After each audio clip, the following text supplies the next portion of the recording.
Okay, so in last class we have studied formal charge.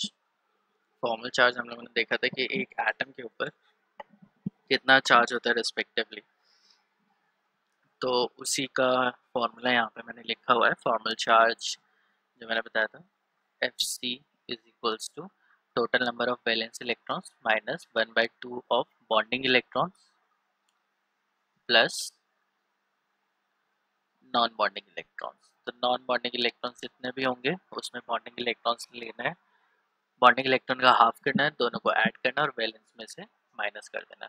इसके basis पे हमें पता चल सकता है कि जो एटम है उसके ऊपर पॉजिटिव चार्ज है, नेगेटिव चार्ज है, व्हाटसएवर चार्ज जो उसके ऊपर है वो हम लोग इजीली फाइंड आउट कर सकते हैं। लेट्स ट्राई टू एक क्वेश्चन हम लोग कर लेते हैं यहाँ पे।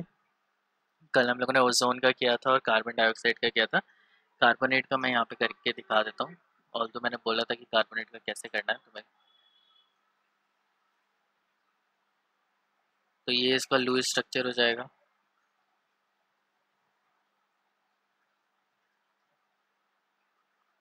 तो जब भी लुईस स्ट्रक्चर बना रहे हैं सबके ऑक्टेट कंप्लीट करने हैं। हो सकता है उसके पास पॉजिटिव चार्ज हो सकता है नेगेटिव चार्ज हो, वो हम लोग बाद में लगाएंगे। बट लुईस स्ट्रक्चर में क्या करना होता है, सारे एटम्स लिखो जितने वो बॉन्डिंग या नॉन बॉन्डिंग कर सकते हो उतने लिख दो, और उसके बाद उसके 8 इलेक्ट्रॉन कंप्लीट कर दो। 8 इलेक्ट्रॉन कंप्लीट करने के बाद we have to find out कि उसके ऊपर फॉर्मल चार्ज है, उसके ऊपर फॉर्मल चार्ज वो हम लोग ऐड कर देंगे। So let me write down कि ए बी सी कौन सा है। इसको मैं ए ले लेता हूँ, इसको मैं बी ले लेता हूँ, इसको सी ले लेता हूँ और कार्बन एटम को डी ले लेता हूँ। तो पहले हम लोग डी के लिए निकाल लेते हैं कि कितना फॉर्मल चार्ज है। तो कार्बन के ऊपर वैलेंस इलेक्ट्रॉन कितने होते हैं, 4। अब इसमें 1/2 करेंगे। बॉन्डिंग इलेक्ट्रॉन्स कितने हैं, 2 बॉन्ड यहाँ पे बना रखे हैं, एक 2 बॉन्ड है तो मतलब 4 5 6 7 8, तो 8 इधर आ जाएगा। ठीक है, और नॉन बॉन्डिंग इलेक्ट्रॉन, मुझे एक भी इलेक्ट्रॉन ऐसा नहीं दिख रहा जो बॉन्डिंग में इन्वॉल्व नहीं हो, तो इसको मैं 0 लिखूंगा। तो 4 माइनस 4 इज इक्वल टू 0। तो यहाँ पे कार्बन के ऊपर कोई चार्ज यहाँ पे नहीं आएगा। Let's try to find out for the atom B. अब बी क्या है, ऑक्सीजन है, और ऑक्सीजन के पास वैलेंस इलेक्ट्रॉन कितने होते हैं, 6। 1/2 इंटू कितने बॉन्डिंग इलेक्ट्रॉन है, 1 2 3 4, 4 बॉन्ड के साथ इस बी वाली ऑक्सीजन ने बॉन्ड बना रखे हैं, तो यहाँ पे 4 लिखेंगे। प्लस नॉन बॉन्डिंग इलेक्ट्रॉन भी मुझे कितने दिख रहे हैं, 2 ये और 2 ये, 4। सो 6 माइनस 4 को 2 से डिवाइड करेंगे तो 2 आएगा, माइनस 4 मतलब 2 प्लस 4 6 ही हो गया, तो ये 0।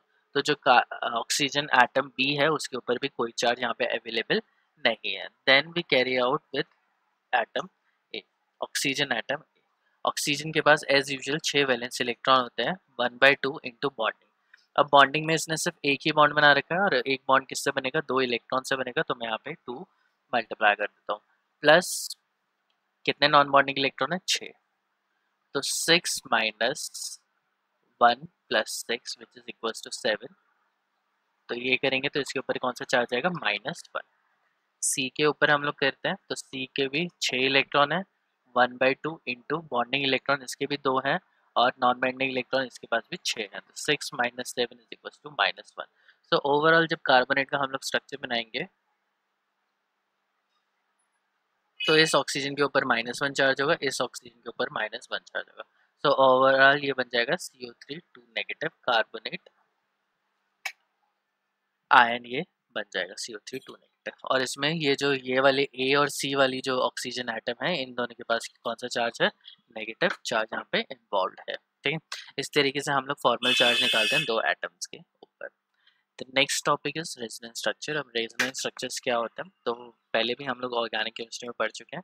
तो जब कोई भी लुईस स्ट्रक्चर, कोई भी कंपाउंड का जो लुईस स्ट्रक्चर हम लोग बनाना चाहते हैं, और वो एक लुईस स्ट्रक्चर से पॉसिबल नहीं हो पाता, एक लुईस स्ट्रक्चर उसको कम्प्लीटली फाइंड आउट नहीं कर सकता या उसको रिप्रेजेंट नहीं कर सकता प्रॉपर्ली कि उसका स्ट्रक्चर ये है, तब हमें एक किसकी ज़रूरत पड़ती है, रेजोनेंस स्ट्रक्चर की पड़ती है। और रेजोनेंस हाइब्रिड वहाँ पे अवेलेबल होता है जो कि हमें बता पाता है कि क्या इसकी प्रॉपर्टीज़ हैं और वो क्यों लुईस स्ट्रक्चर से एक लुईस स्ट्रक्चर से सेटिस्फाई नहीं हो रही थी। ठीक है, so as the definition says, according to the concept of resonance, whenever a single Lewis structure, जब अकेला एक single Lewis structure cannot describe a molecule accurately, जब वो एक molecule को accurately describe नहीं कर सकता है, तो उस पोजीशन में हमें सेम एनर्जी के 2 या 3 लुईस स्ट्रक्चर लेने पड़ते हैं और उन दोनों का एक हाइब्रिड हमें दिखाना पड़ता है। और ये जो हाइब्रिड होता है, रेजोनेंस हाइब्रिड इसका नाम होता है, और ये जो रेजोनेंस हाइब्रिड होता है ये बहुत अच्छे से मॉलिक्यूल को डिस्क्राइब कर पाता है। तो ये जो कैनोनिकल फॉर्म्स होती हैं 1 और 2, या रेजोनेटिंग स्ट्रक्चर्स होते हैं 1 और 2, ये अकेले एग्जिस्ट नहीं करते हैं, ये 2 या 2 से ज़्यादा रेजोनेटिंग स्ट्रक्चर एग्जिस्ट करेंगे। और जब दोनों को कंबाइन कर देंगे तो हमें एक रेजोनेंस हाइब्रिड मिल जाएगा। और ये रेजोनेंस हाइब्रिड जो मॉलिक्यूल है उसकी जो ओरिजिनल प्रॉपर्टीज़ हैं और उसकी जो रियल प्रॉपर्टीज़ हैं उनको एक्यूरेटली डिस्क्राइब कर सकता है। सो फॉर एग्जांपल, जैसे हम लोगों ने ओजोन लिया तो यहाँ पे एक एटम के बीच में जो वो बॉन्ड डिस्टेंस है वो 148 पिकोमीटर है। तो ये वाला बॉन्ड 148 पिकोमीटर का था, ये वाला बॉन्ड डबल बॉन्ड 121 का था। ठीक है, लेकिन इन रियलिटी क्या होता है, दोनों बॉन्ड्स की जो बॉन्ड लेंथ होती है वो सेम होती है, 128 128। तो 148 काफ़ी ज़्यादा है 128 से, और 121 काफ़ी छोटा है 128 से। तो इनमें इसमें ना ही सिंगल बॉन्ड है यहाँ पर, ना ही डबल बॉन्ड है। सिंगल और डबल बॉन्ड के बीच का है, मतलब बॉन्ड ऑर्डर कितना होना चाहिए, 1.5 होना चाहिए। तो ये डबल बॉन्ड से थोड़ा सा बड़ा है और सिंगल बॉन्ड से थोड़ा सा छोटा है। तो यहाँ पे हमारा कॉन्सेप्ट आ जाता है रेजोनेंस का। सो रेजोनेंस में जैसे ऑक्सीजन है तो इसमें पहले हमें 2 रेजोनेटिंग स्ट्रक्चर बनाना है और उसके बाद उसका एक रेजोनेंस हाइब्रिड बनाना है।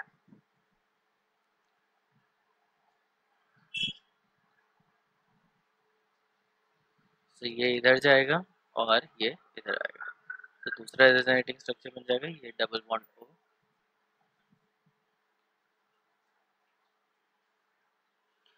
दो रेजोनेटिंग स्ट्रक्चर बन गए, तो एक बार यहाँ पे सिंगल बॉन्ड है और एक बार यहाँ पे डबल बॉन्ड है, तो इसका रेजोनेंस हाइब्रिड हम लोग इस तरीके से बना देते हैं और डॉटेड लाइन हम लोग यहाँ पे शो करते हैं। एंड आई गेस कि मैंने ये सब करा रखा है तुम लोगों को पहले भी ऑर्गेनिक में, तो इसलिए मैं ज़्यादा डिटेल में इस पर जाऊँगा नहीं।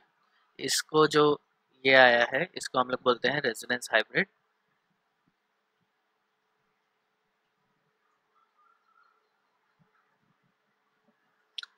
ठीक है, और ये इसकी सारी ओजोन की जितनी भी प्रॉपर्टीज होती हैं उनको एक्यूरेटली डिस्क्राइब कर सकता है। नाउ नेक्स्ट क्या है, explain the structure of carbonate ion in the terms of resonance. Carbonate ion का स्ट्रक्चर हमें दिखाना है। तो कार्बोनेट आयन के पास क्या होता है कि एक डबल बॉन्ड है और 2 सिंगल बॉन्ड है, बट रियलिटी में क्या होता है कि कार्बोनेट के जो तीनों बॉन्ड है उनकी बॉन्ड लेंथ क्या होती है, सेम होती है। तो इसमें हम लोग क्या दिखाते हैं, 3 रेजोनेटिंग स्ट्रक्चर दिखाएंगे। पहला ये, इससे ये इलेक्ट्रॉन यहाँ जाएगा और ये इलेक्ट्रॉन्स इधर जाएंगे। तो ओ नेगेटिव यहाँ पे और यहाँ पे डबल बॉन्ड ओ। फिर ये इलेक्ट्रॉन्स इधर और ये इलेक्ट्रॉन्स इधर, तो ओ नेगेटिव यहाँ पे, ओ नेगेटिव यहाँ पे और ये डबल बॉन्ड ओ। तो ये रेजोनेटिंग स्ट्रक्चर 2 बन गया और ये रेजोनेटिंग स्ट्रक्चर 3 बन गया। अब इनका हम लोग रेजोनेंस हाइब्रिड अगर बनाएंगे तो रेजोनेंस हाइब्रिड इस तरीके का बनेगा, और यहाँ पे जो बॉन्ड ऑर्डर होगा वो सब सारे ऑक्सीजन का सेम होगा। तो इस तरीके से मैं इसको दिखा देता हूँ। ठीक है, और यहाँ पे bond order length of all CO bonds are same. तो बॉन्ड लेंथ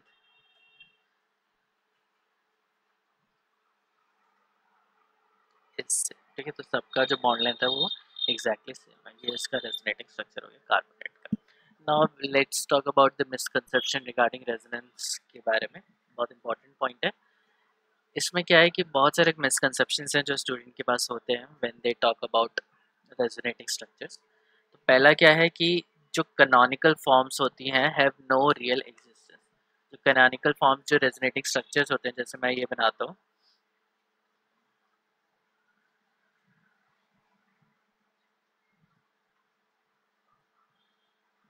कैनोनिकल फॉर्म का मतलब वही है रेजोनेटिंग स्ट्रक्चर्स।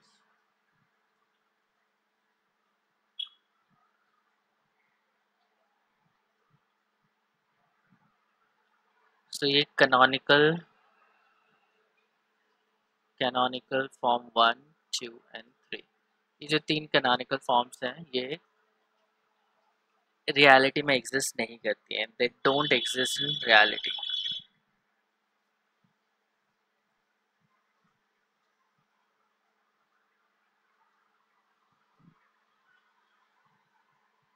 रियलिटी में ये एग्जिस्ट नहीं करेंगी। क्या एग्जिस्ट करेगा? Only resonance hybrid exist in reality, वही रियलिटी में एग्जिस्ट करता है, रेजोनेंस हाइब्रिड, इस तरीके से। तो ये असली में एग्जिस्ट करेगा, और ये जो कैनोनिकल फॉर्म्स होती हैं ये इमेजिनरी होती हैं। हम लोगों ने कॉन्सेप्ट बना लिया है कि इस तरीके से कंपाउंड्स बनते हैं, एक के पास डबल बॉन्ड है, दूसरे के पास सिंगल बॉन्ड है, बट ऐसा होता नहीं है। रियलिटी में यही एग्जिस्ट करता है, और ये होता है वो रेजोनेंस हाइब्रिड। ऐसा नहीं होता कि 5 सेकंड के लिए वो इस तरीके से बन के रहेगा, फिर 5 सेकंड के लिए ऐसा हो जाएगा, फिर 5 सेकंड के लिए ऐसा हो जाएगा। ऐसा कुछ होता ही नहीं है। ये जो तीनों स्ट्रक्चर्स होते हैं वो रियलिटी में एग्जिस्ट करते नहीं है। बट केमिस्ट्री में हम लोग बहुत बार रेजोनेंस को यूज़ करते हैं जस्ट टू शो बहुत सारे कॉन्सेप्ट्स, क्योंकि ये रेजोनेंस वाला जो कॉन्सेप्ट है ये काफ़ी सारे क्वेश्चंस के आंसर हमें प्रोवाइड कर देता है केमिस्ट्री में, लेकिन इनकी रियलिटी में एग्जिस्टेंस होती नहीं है। The molecule does not exist for certain fraction of time in one canonical form। तो ये बोल रहा है कि ऐसा नहीं होता। पहली चीज़ तो ये canonical form रियलिटी में एग्जिस्ट नहीं करते हैं, और ऐसा भी नहीं होता कि कुछ सेकंड्स के लिए वन में रहेगा, कुछ फ्रैक्शन ऑफ सेकंड के लिए सेकंड में रहेगा, कुछ फ्रैक्शन ऑफ सेकंड्स के लिए थर्ड में रहेगा। तो ऐसी चीज़ें नहीं होती है। There is no such equilibrium between canonical forms. तो ये जो कैनोनिकल फॉर्म्स हैं इनके बीच में ये कोई इक्विलिब्रियम का साइन नहीं है। चीज़ ये ध्यान रखना है कि ये जो डबल हेडेड एरो है और ये वाला एरो है, ये वाला इक्विलिब्रियम का साइन है, और ये वाला जो साइन है वो रेजोनेंस का साइन है। तो ये जो रेजोनेंस का साइन है और इक्विलिब्रियम का साइन है, ये दोनों अलग होते हैं। अलग क्यों? क्योंकि ये इसमें पहली चीज़ तो वो रियलिटी में एग्जिस्ट नहीं करते हैं। रियलिटी में अगर एग्जिस्ट नहीं करेंगे तो उनके बीच में इक्विलिब्रियम कैसे एग्जिस्ट कर सकता है? हो ही नहीं सकता। सो उस बेसिस पे हम लोग कहते हैं कि सॉरी, उस बेसिस पे हम लोग बोलेंगे कि इनके बीच में कोई इक्विलिब्रियम एग्जिस्ट नहीं करता है। जो साइन हम लोग डबल हेडेड एरो लगाते हैं, it is just of resonance structure. ठीक है, तो रेजोनेंस स्ट्रक्चर के बीच में जो एरो लगता है उसको डबल हेडेड एरो बोलते हैं, और वो सिर्फ रेजोनेंस के लिए यूज होता है। कीटोइनॉल फॉर्म्स जो होती हैं वो रियलिटी में एग्जिस्ट करती हैं, तो उनके बीच में जो फॉर्म होता है वो इक्विलिब्रियम का होता है। तो कीटोइनॉल is like CH2 double bond CH OH, ये इनऑल है, और ये इसमें CH3 C डबल बॉन्ड इसमें कन्वर्ट हो जाता है। तो ये जो दो फॉर्म्स हैं ये रियलिटी में एग्जिस्ट करती हैं, लेकिन ये दोनों रेजोनेंस फॉर्म नहीं है। ये एक तरीके का टॉटोमरिज्म है, इसको हम लोग बोलते हैं। ये फॉर्म हो गई कीटो, और ये हो गया इनऑल।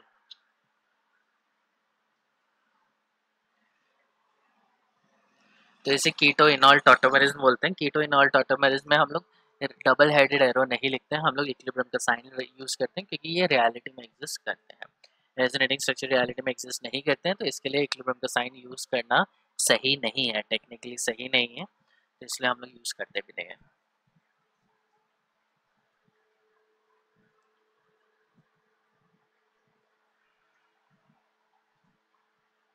ठीक है, लास्ट पॉइंट है the molecule as such has single structure. तो मॉलिक्यूल का क्या होता है? एक सिंगल ही स्ट्रक्चर होता है। वो सिंगल स्ट्रक्चर क्या होता है? रेजोनेंस हाइब्रिड का होता है, जिसमें जो बॉन्ड ऑर्डर होगा वो सिंगल बॉन्ड और डबल बॉन्ड के ऑब्वियसली बीच का होगा, और ये बाकी जो लुईस स्ट्रक्चर हैं वो प्रॉपर्ली डिपेक्ट नहीं कर पाते हैं उसका structure. Next we come to a very important topic which is polarity of bonds. तो जैसे हम लोगों ने देखा था जो आयनिक कंपाउंड होते हैं उनके पास कोवलेंट कैरेक्टर होता है, उसी तरीके से कोवलेंट बॉन्ड के पास भी कुछ आयनिक कैरेक्टर होता है। इनका जो आयनिक कैरेक्टर होता है उसे हम लोग डायपोल मोमेंट से एक्सप्रेस करते हैं। तो डायपोल मोमेंट, जैसे मेरे पास यहाँ पे हाइड्रोजन फ्लोराइड लिखा हुआ है, सो हाइड्रोजन फ्लोराइड में क्या है? इलेक्ट्रोनेगेटिविटी का डिफरेंस काफ़ी है। तो ऑक्सफ्लोरीन क्या है? इलेक्ट्रोनेगेटिव है, तो ये इसके ऊपर चार्ज किया गया डेल्टा नेगेटिव। हाइड्रोजन के ऊपर चार्ज किया डेल्टा पॉजिटिव। तो हाइड्रोजन क्या करता है? अपने इलेक्ट्रॉन किसको दे देता है? फ्लोरीन को दे देता है, लेकिन इनके बीच में एक कोवलेंट बॉन्ड है। कोवलेंट बॉन्ड है, लेकिन फ्लोरीन ज़्यादा इलेक्ट्रोनेगेटिव होने की वजह से जो इलेक्ट्रॉन जो बीच में होने चाहिए थे वो बीच में नहीं रहते, वो किसके पास आ जाते हैं, फ्लोरीन के पास आ जाता है। अब जो इलेक्ट्रॉन ले लेता है उसके पास कौन सा चार्ज आ जाता है, नेगेटिव चार्ज आ जाता है, और जो इलेक्ट्रॉन दे देता है उसके पास कौन सा चार्ज आता है, पॉजिटिव। तो उस केस में हम लोग क्या यूज़ करते हैं, डेल्टा नेगेटिव और डेल्टा पॉजिटिव। कंप्लीटली पॉजिटिव और कंप्लीटली नेगेटिव हम लोग इसे नहीं लिखेंगे, या फुल फ्लेज नेगेटिव या फुल फ्लेज पॉजिटिव चार्ज हम लोग यहाँ पे नहीं लिखेंगे, क्योंकि full fledge positive negative charge show करता है कि ये कौन सा कंपाउंड है, आयनिक कंपाउंड है, but it is actually a covalent compound. तो कोवलेंट कंपाउंड को में पोलैरिटी शो करने के लिए हम लोग क्या शो करते हैं, delta positive and delta negative charge. This delta positive and delta negative charge क्या दिखाता है कि उनके पास थोड़ा सा पॉजिटिव या थोड़ा सा नेगेटिव चार्ज यहाँ पे अवेलेबल है। अब जब इलेक्ट्रॉन का डोनेशन होता है तो उसको हम लोग इस एरो से दिखाते हैं, जिसने इलेक्ट्रॉन लिए उसके तरफ हेड होता है और जिसने इलेक्ट्रॉन दिए उसकी तरफ टेल होती है। और ये जो साइन है ये है डायपोल मूवमेंट का साइन।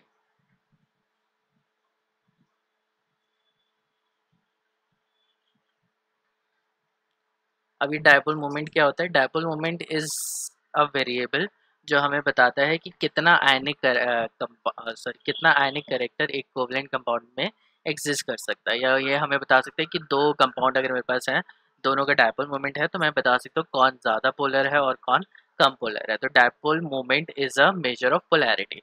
तो किसी की भी पोलैरिटी चेक करने के लिए हम लोग क्या चेक करेंगे, उसका डायपोल मोमेंट। जिसका डायपोल मोमेंट ज़्यादा है वो ज़्यादा पोलर है, और जिसका डायपोल मोमेंट कम है वो कम पोलर है। तो जो नॉन पोलर कंपाउंड्स होते हैं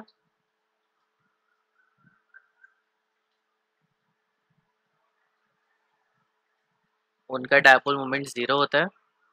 डायपोल मोमेंट को म्यू से डिनोट करते हैं, MU। और जो पोलर कंपाउंड्स होते हैं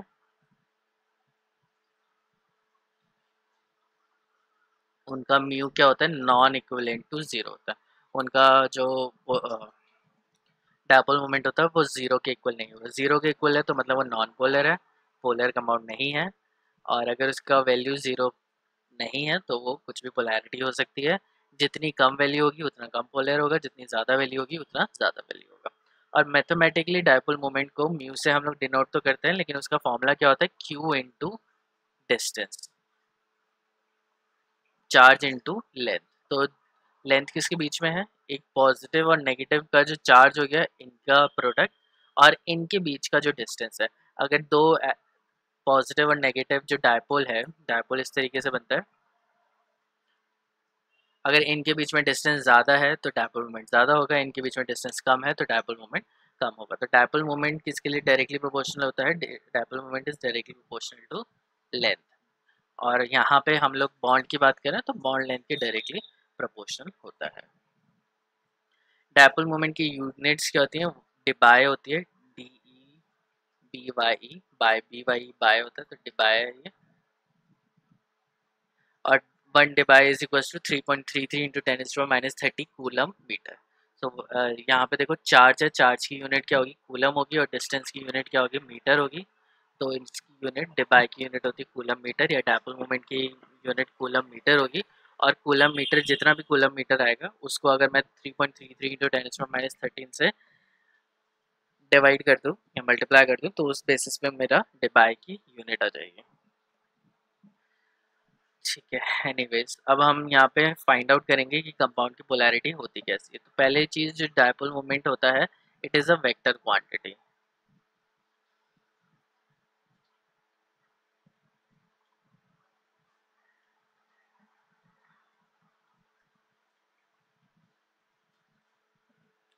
वेक्टर क्वांटिटी होता है मतलब it is direction dependent.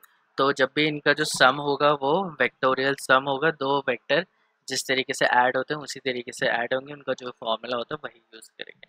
For example अगर एक वेक्टर इस डायरेक्शन में है, दूसरा वेक्टर इस डायरेक्शन में है, तो ओवरऑल जो होगा उसका सम हो जाएगा और ये वेक्टर बड़ा बन जाएगा। यहाँ पे जो ये लेंथ है, वेक्टर की जो लेंथ है वो डिफाइन करती है उसका मैग्नीट्यूड। तो यहाँ पे मैं लिख देता हूँ लेंथ ऑफ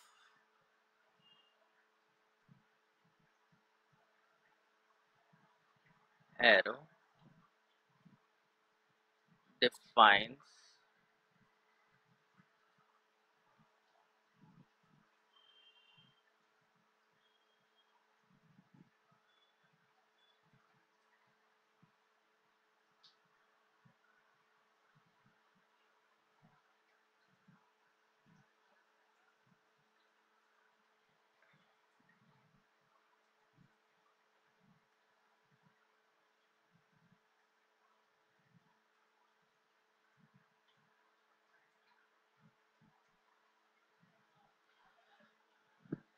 ओके, सो जो ये जो एरो की जो लेंथ है वो डिफाइन करती है कि कितना ज़्यादा डायपोल मोमेंट है। फॉर एग्जांपल एक डायपोल मोमेंट इतना है और एक डायपोल मोमेंट इतना है, तो इनमें से बड़ा कौन सा होगा? ये ज़्यादा बड़ा होगा, तो मैं इसको लिख सकता हूँ इस तरीके, ये ज़्यादा बड़ा होगा और ये छोटा होगा। तो इसकी जो लेंथ होती है वो डिफाइन करती है कि कितना बड़ा डायपोल मोमेंट है। दूसरा है कि अगर सेम डायरेक्शन में तो ऐड हो जाते हैं, अगर अपोजिट डायरेक्शन में है तो वो क्या हो जाएंगे? सब्ट्रैक्ट हो जाएंगे। तो अगर दोनों का मैग्नीट्यूड सेम है तो डायपोल मोमेंट इस केस में क्या हो जाती है? जीरो हो जाती है। Now will try several compounds और उनकी डायपोल मोमेंट देखने की कोशिश करेंगे हम लोग।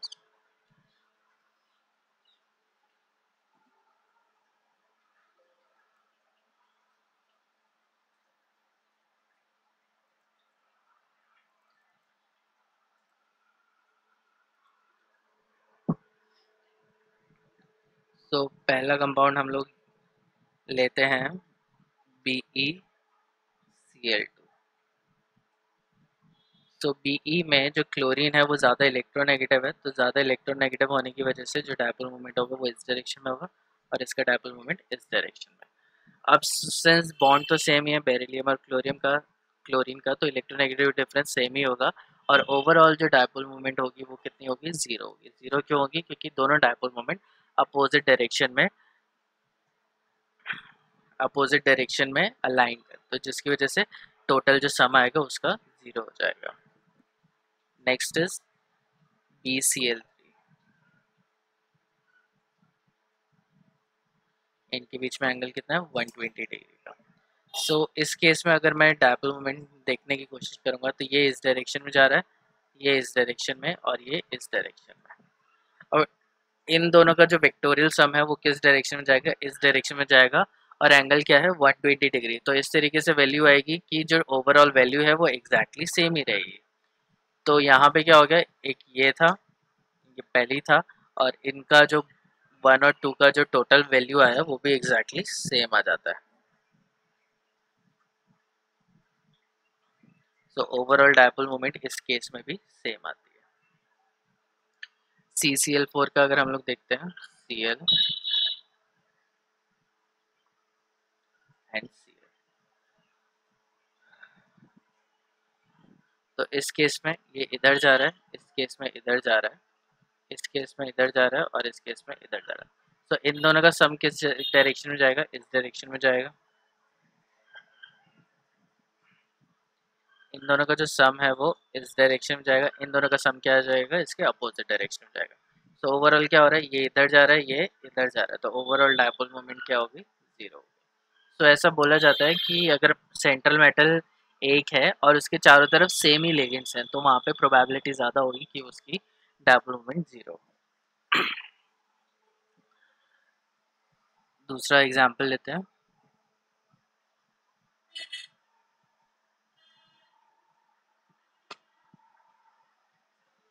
HCl। तो यहाँ पे क्लोरीन ज़्यादा इलेक्ट्रोनेगेटिव है,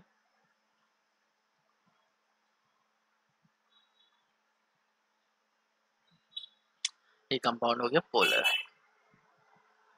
और कार्बन डाइऑक्साइड हम लोग कंसिडर करते हैं,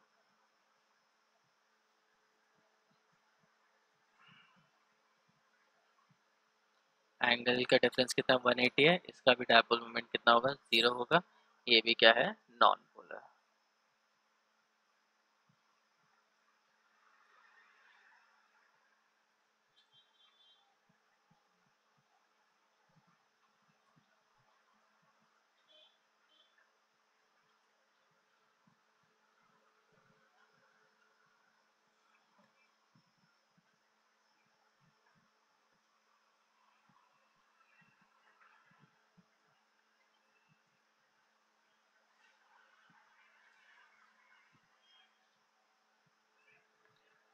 सो CHCl3 है विच इज क्लोरोफॉर्म। तो क्लोरोफॉर्म में क्या आएगा? हाइड्रोजन इस साइड देगा, क्लोरीन इस साइड, ये क्लोरीन इस साइड, ये क्लोरीन इस साइड।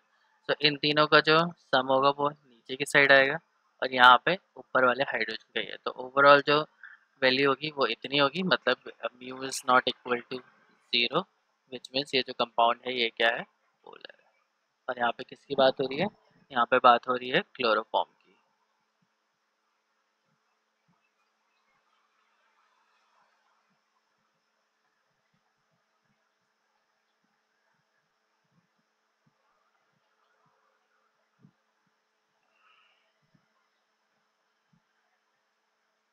नेक्स्ट इज डाइक्लोरोमीथेन हम लोग देखते हैं।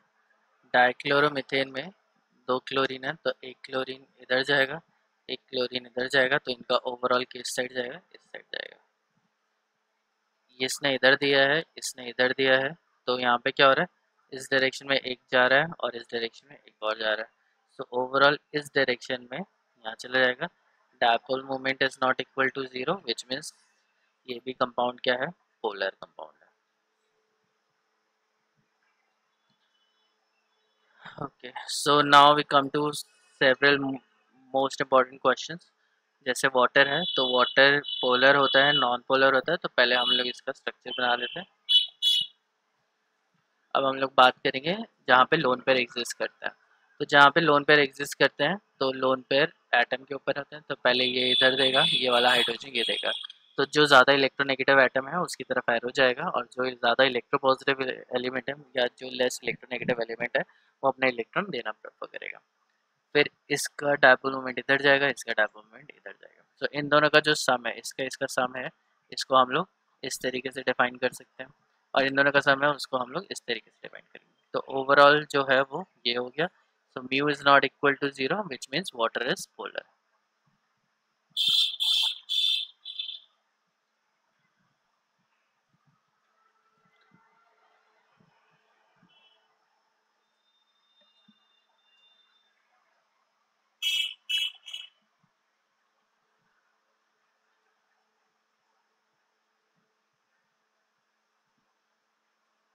ये कीटोन है, कीटोन के केस में क्या होगा,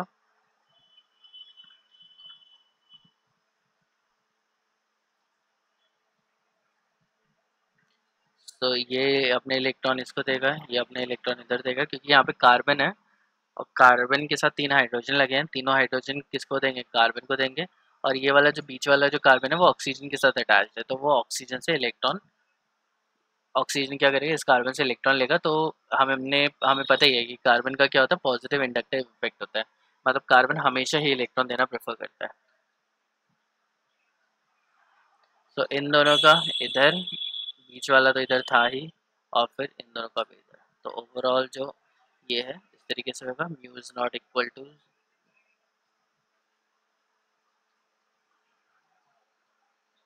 विच मीन्स ketones are,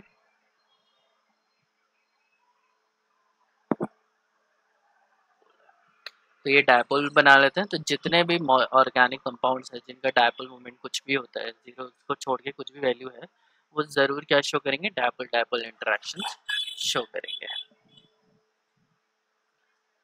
अब हम लोग NH3 ले लेते हैं। तो NH3 में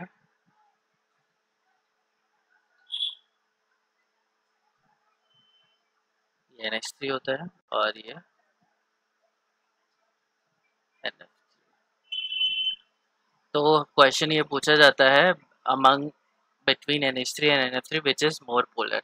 NH3 और NF3 में से पोलर कौन है। अब सिंस लोगों को दिखता है कि फ्लोरीन यहाँ पे अटैच्ड है, तो इलेक्ट्रोनेगेटिव डिफरेंस ज़्यादा होगा, तो सब लोग बोलते हैं कि NF3 ज़्यादा पोलर होगा और NH3 कम पोलर होगा। वेयरएज ये जो मिसकंसेप्शन है ये गलत है, क्योंकि अगर तुम डायपोल मोमेंट को देखोगे तो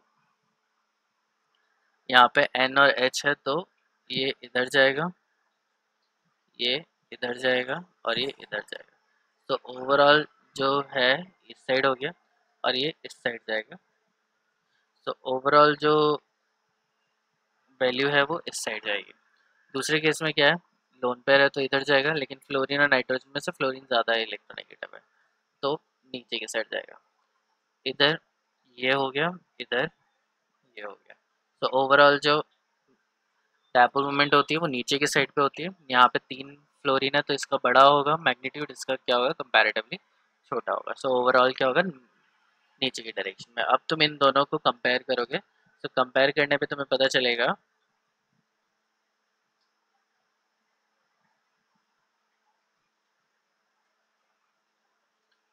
ये और इसका, ठीक है। यहाँ पे मैग्नीट्यूड किसका ज़्यादा है, इसका ज़्यादा है, तो मतलब ये ज़्यादा पोलर है। सो यहाँ पे मैं लिख सकता हूँ NH3 is more polar than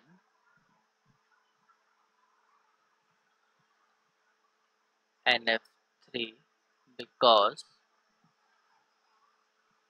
the bond dipole moment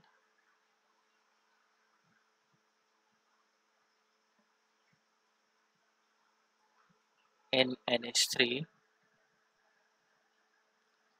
adds to result a larger value of dipole moment, whereas fluorine being more electronegative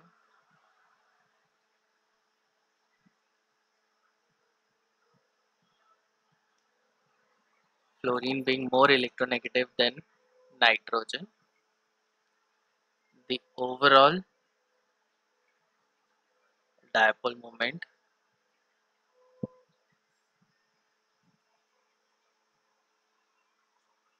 is smaller.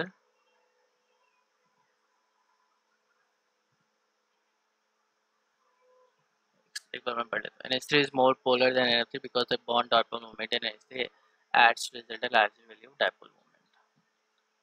Whereas F being more electronegative and the overall dipole moment is smaller due to the opposite direction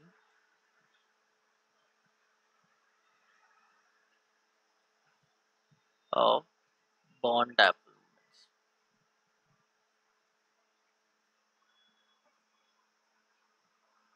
और यहाँ पे तुम्हें diagram बना के दिखा देना. ये question बहुत इंपॉर्टेंट है, पूछा जाता है ये.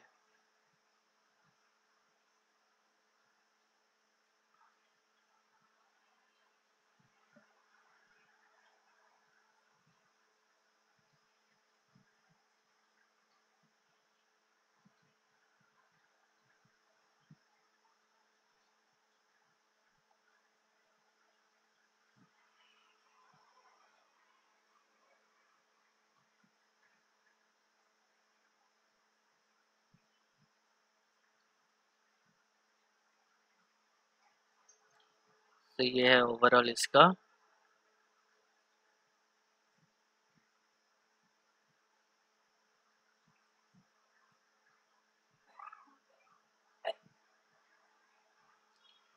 जो टोटल डायपोल मोमेंट ये है और म्यू ऑफ NH3 ये वाला है.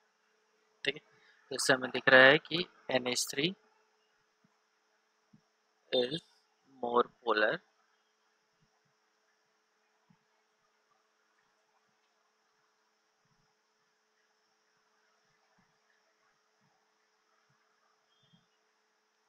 यहाँ पे है less.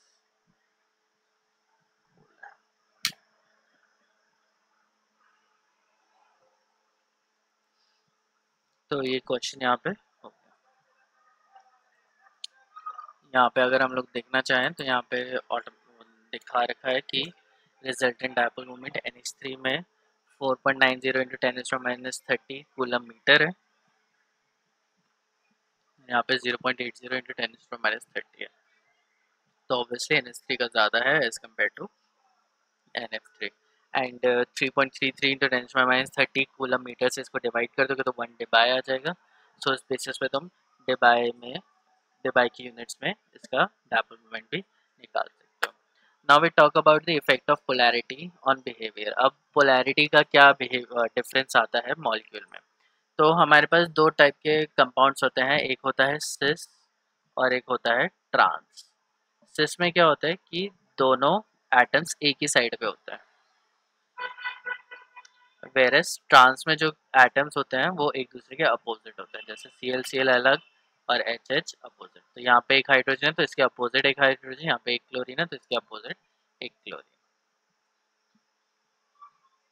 तो दो तरीके के आइसोमर्स बनते हैं, सिस और ट्रांस. अब सिस और ट्रांस होने से क्या फर्क पड़ता है. सिस और ट्रांस में क्या होता है, डायपोल मोमेंट की वैल्यू डिफरेंट होती है. यहाँ पे क्लोरीन क्लोरीन है और यहाँ पे हाइड्रोजन हाइड्रोजन है. तो इनका जो ओवरऑल होता है वो ऐसे जाएगा, इसका ओवरऑल ऐसे जाएगा. तो ओवरऑल वैल्यू सिस की कुछ इस तरीके से जाएगी.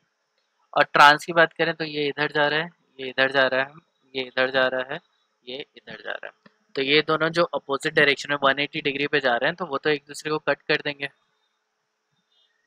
तो ये इससे कट हो गया और ये इससे कट हो गया, तो ओवरऑल जो डायपोल मोमेंट आ रही है वो 0 आ रही है। तो मतलब जो ट्रांस आइसोमर होता है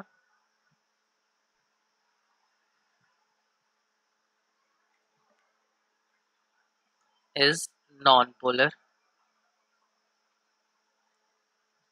एंड सिस आइसोमर इज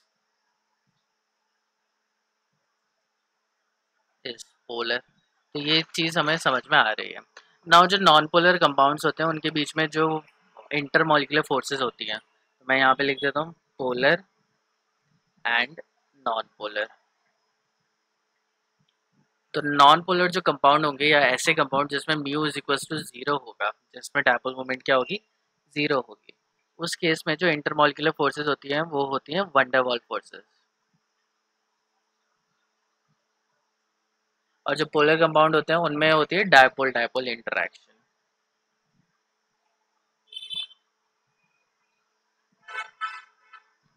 अब क्या होता है कि डायपोल डायपोल इंटरेक्शन ज़्यादा स्ट्रांग होता है as compare to van der Waals forces. तो मतलब डायपोल डायपोल जो इंटरेक्शन है ये क्या है, स्ट्रॉन्ग इंटरमॉलिक्यूलर फोर्स है।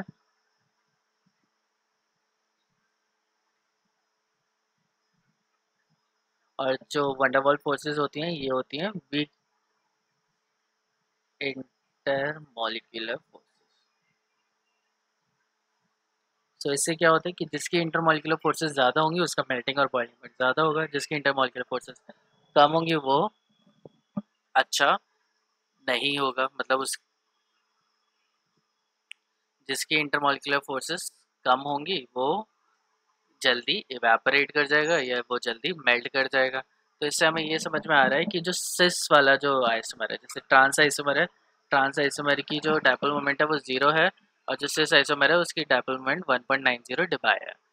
तो इससे हमें पता चल रहा है कि जो नॉन पोलर है उसमें वंडरवॉल फोर्सेस होंगी, वंडरवॉल फोर्सेस वीक फोर्सेस होंगे, तो उसका मेल्टिंग पॉइंट या बॉइलिंग पॉइंट कम होगा।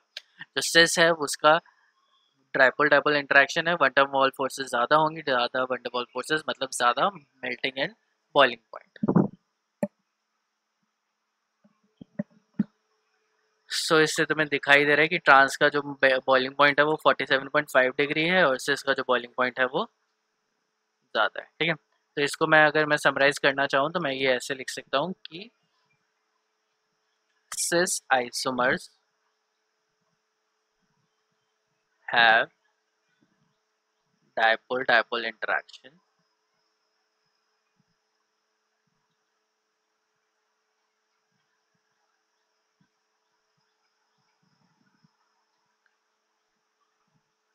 which is a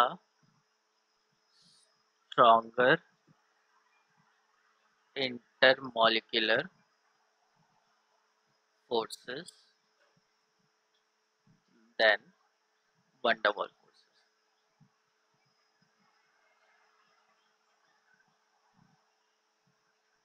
Thus, cis isomer which is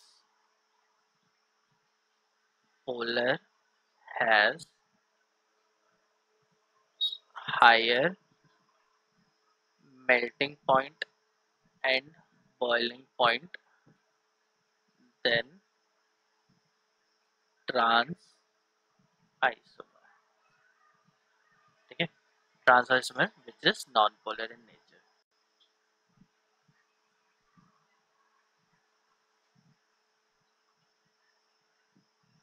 ठीक, तो इस तरीके से इसको हम लोग लिख सकते हैं।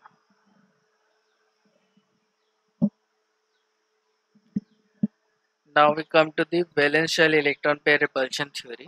तो वैलेंस शेल जो होते हैं वो उनके उसके जो इलेक्ट्रॉन्स होते हैं वो एक दूसरे को रिपेल करते हैं, तो उसकी वजह से ये थ्योरी बनती है। सो VSEPR ये थ्योरी है और इसके बेसिस पे हम लोग सीखते हैं कि इनकी शेप क्या होगी। ये सब हम लोग ऑर्गेनिक में पहले कर चुके हैं, मैं तुम्हें अच्छे से बता रखा है कि किसकी क्या शेप होती है, किसका क्या स्ट्रक्चर होता है, but since it is in syllabus तो मुझे फिर से कराना ही पड़ेगा। तो VSEPR के कुछ कॉमन पोस्टुलेट्स होते हैं। The shape of a molecule depends upon the number of valence shell electron pair. तो जो शेप होगी मॉलिक्यूल की वो डिपेंड करेगी कितने वैलेंस इलेक्ट्रॉन्स हैं और वैलेंस इलेक्ट्रॉन में कितने बॉन्डेड हैं और कितने नॉन बॉन्डेड हैं। तो सबसे पहले हमें फाइंड आउट करना पड़ता है कि कितने बॉन्ड पेयर हैं और कितने लोन पेयर हैं। और बॉन्ड पेयर और लोन पेयर का जब हम लोग सम करते हैं तो हमें हाइब्रिडाइजेशन मिलती है। हाइब्रिडाइजेशन से हम लोग ऑटोमेटिकली निकालते हैं कि ज्योमेट्री क्या होगी। Now once geometry is confirmed हमें फाइंड आउट करना होता है कि उसकी शेप क्या होगी। तो शेप में क्या है कि अगर लोन पेयर नहीं है तो जो ज्योमेट्री है वही शेप रहती है। और अगर लोन पेयर एग्जिस्ट कर जाते हैं और उस मॉलिक्यूल में लोन पेयर होते हैं तो हमें फाइंड आउट करना पड़ता है कि लोन पेयर को हम लोग कहाँ लगाएं। इक्वेटोरियल पोजीशन पे लगाएं या एक्सियल पोजीशन पे लगाएं। कुछ केसेस में एक्सियल पे लगता है, कुछ केसेस में इक्वेटोरियल में लगता है, तो उसी के बेसिस पे शेप डिफाइन हो जाती है। तो यहाँ पे क्या है कि सबसे पहले जो हमें देखना पड़ता है कि लोन पेयर और बॉन्ड पेयर कितने हैं हमारे पास और कैसे वो अरेंज्ड है। अब क्या है कि ये जो लोन पेयर हैं वो लोन पेयर को रिपेल करेंगे, बॉन्ड पेयर को रिपेल करेंगे और बॉन्ड पेयर लोन पेयर को भी रिपेल करेंगे। अब इनके बीच में रिपल्शन क्यों है? क्योंकि सभी इलेक्ट्रॉन्स हैं, इलेक्ट्रॉन इलेक्ट्रॉन को रिपेल करते हैं, तो लोन पेयर को ज़्यादा रिपेल करेंगे, बॉन्ड पेयर को कम रिपेल करेंगे। इनके रिपल्शन की वजह से ये जो लोन पेयर और बॉन्ड पेयर हैं इस तरीके से अरेंज हो जाते हैं कि वो एक दूसरे से दूर जा सकें। अगर दो इलेक्ट्रॉन एक दूसरे से ज़्यादा दूर होंगे तो इनके बीच में रिपल्शन कम होगा। तो ये सारे जो लोन पेयर बॉन्ड पेयर होते हैं ये चाहते हैं कि वो एक एक इलेक्ट्रॉन से ज़्यादा दूर रह सके। अगर ज़्यादा से ज़्यादा दूर रहेंगे तो उनके बीच में मैक्सिमम डिस्टेंस होगा। मैक्सिमम डिस्टेंस मतलब ज़्यादा स्टेबिलिटी। तो उस केस में रिपल्शन मिनिमम हो जाएगा। कम रिपल्शन मतलब स्टेबिलिटी ऑटोमेटिकली ज़्यादा हो जाती है उनकी। सो यहाँ पे क्या है कि लोन पेयर और लोन पेयर ज़्यादा रिपेल करते हैं, then lone pair bond pair, then bond pair bond pair. तो रिपल्शन का जो मैग्नीट्यूड है वो इस तरीके से होता है। इसको मैं जल्दी जल्दी करा रखा हूँ क्योंकि मैंने पहले करा रखा है, तो इसलिए मैं ज़्यादा इस पर ध्यान दे नहीं रहा हूँ। और दीज आर ओनली assumptions जो कि तुम्हें लिखना है। The valence shell is taken as a sphere with the electron pair localized on the spherical surface at maximum distance from it. तो हम लोग क्या करते हैं कि ये सेंट्रल एटम को एक स्फेयर की तरह लेते हैं और इसके ऊपर कंसिडर करते हैं कि लोन पेयर और बॉन्ड पेयर इसके ऊपर अटैच्ड है। और किस तरीके से अटैच्ड है कि एक दूसरे से ज़्यादा दूर रह सके। ज़्यादा से ज़्यादा दूर रहेंगे तो ज़्यादा से ज़्यादा स्टेबिलिटी ऑब्टेन कर सकते हैं। अगर हमारे पास मल्टीपल बॉन्ड है तो मल्टीपल बॉन्ड को भी हम लोग एक ही कंसिडर करते हैं कि बॉन्ड पे, जैसे डबल बॉन्ड है या ट्रिपल बॉन्ड है तो इसको हम लोगों ने कंसिडर कर लिया कि एक यूनिट है ये पूरी और एक बॉन्ड पेयर ये है। तो डबल बॉन्ड ट्रिपल बॉन्ड को एक ही बॉन्ड पेयर कंसिडर किया जाता है, डबल बॉन्ड या ट्रिपल बॉन्ड, और इसको हम लोग बोलते हैं सुपर पेयर।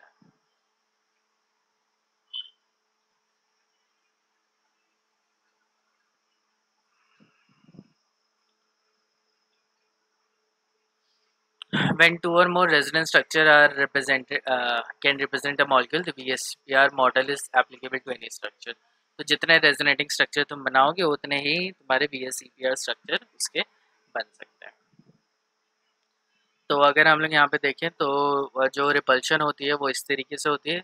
लोन पेयर की रिपल्शन ज़्यादा होती है। लोन पेयर क्या होते हैं, दोनों लोन पेयर एक ही एटम के ऊपर बैठे हुए हैं तो ज़्यादा टाइम वो एटम के ऊपर सस्टेन करते हैं और एटम के ऊपर ज़्यादा टाइम बिताते हैं, तो मतलब वहाँ पे कॉन्सेंट्रेट हो जाते हैं और वो एक दूसरे से रिपेल कर सकते हैं। जो बॉन्ड पेयर होते हैं वो एटम से दूर होते हैं, यहाँ पे दो इलेक्ट्रॉन, यहाँ पे दो इलेक्ट्रॉन। और बॉन्ड पेयर क्या है कि किसी और एटम के बीच में है तो वो एटम से, इसके सेंट्रल एटम से क्या होता है, कंपैरेटिवली ज़्यादा दूर होता है। दूर होने की वजह से इनके बीच में रिपल्शन कम होती है। और लोन पेयर क्या होते हैं, वो तो एटम के ऊपर जस्ट ऊपर सर पे चढ़ के बैठे होते हैं, तो इसलिए क्या होता है उनके बीच में रिपल्शन ज़्यादा होती है। और बॉन्ड पेयर क्या होता है कि एटम से बीच दूर होते हैं, थोड़े दूर होंगे क्योंकि इलेक्ट्रॉन शेयर किया तो इलेक्ट्रॉन एक एटम देगा, दूसरा इलेक्ट्रॉन दूसरा एटम देगा, और जो इलेक्ट्रॉन होंगे वो दोनों एटम के बीच में होंगे। तो ऑटोमेटिकली जो बॉन्ड पेयर इलेक्ट्रॉन होते हैं वो सेंट्रल एटम से थोड़े से दूर हो जाते हैं। दूर होने की वजह से इनके बीच में रिपल्शन भी कम हो जाता है। तो लोन पेयर रिपल्शन सबसे ज़्यादा होती है,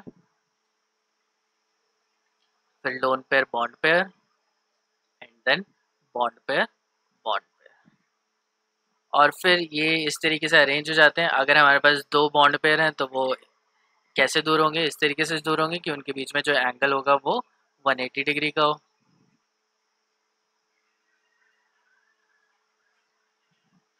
फिर अगर तीन है तो वो तीन ट्रायंगल प्लेनर बनाएंगे, तो एक बलून यहाँ पे है, एक यहाँ पे है, एक यहाँ पे है, तो इनके बीच में कितना एंगल दिख रहा है, 120 डिग्री का दिख रहा है मुझे यहाँ पे। अगर चार हैं तो ये एक ऊपर और तीन नीचे हो जाते हैं, और इनके बीच में जो एंगल होता है वो दिखता है 109.5 डिग्री का।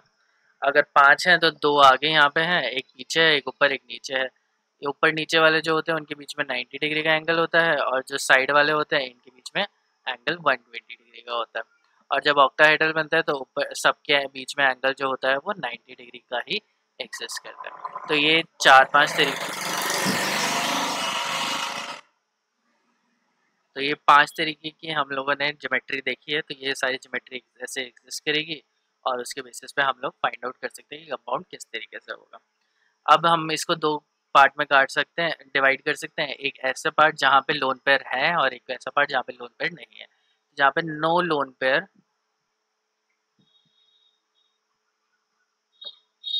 और जहाँ पे लोन पेयर एग्जिस्ट करता है, तो दो पार्ट्स में मैंने इसको डिवाइड कर लिया।